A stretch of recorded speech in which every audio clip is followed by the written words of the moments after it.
বাংলাদেশের আইন শৃঙ্খলা বাহিনী এতটা অকার্যকর না যে আপনাকে খুঁজে পাওয়াটা আমাদের জন্য এতটা ডিফিকাল্ট জি হবে। স্যার। তাহলে আপনি করেন কেন স্যার এগুলো? করবো স্যার। কোনো সমস্যা নাই, আমি আপনার সম্পর্কে সব জানি, সব তথ্য আমার কাছে আছে। আপনি যদি কথা বলেন আপনারই ভালো হবে, হ্যাঁ। না না, সত্যি আপনাকে বলতে হবে, কারণ আপনি যদি দেশের নাগরিক হন আপনি তো জি কোথাও স্যার। যেতে পারবেন না, তাই না?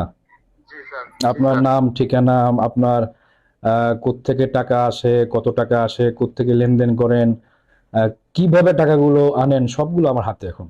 আপনার নামে অলরেডি জিডি হয়ে গেছে। তো জিডি যদি মীমাংসা আপনি না করেন, জিডি মীমাংসা না করলে আপনার নামে মামলা হবে, সাইবার সিকিউরিটি অ্যাক্টে আপনার নামে মামলা হবে। সো আপনি সেটা বুঝতেই পারছেন। সো আমি আশা করব জি আপনি জি আমাকে স্যার। সঠিক তথ্য দিবেন, সহযোগিতা করবেন।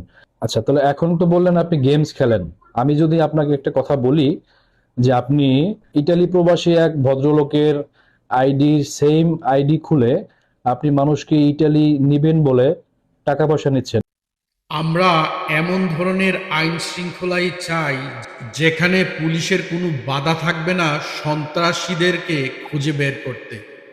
জনগণ যেন শান্তিতে বসবাস করতে পারে, আর এই ধরনের পুলিশই আমরা চাই বাংলাদেশে।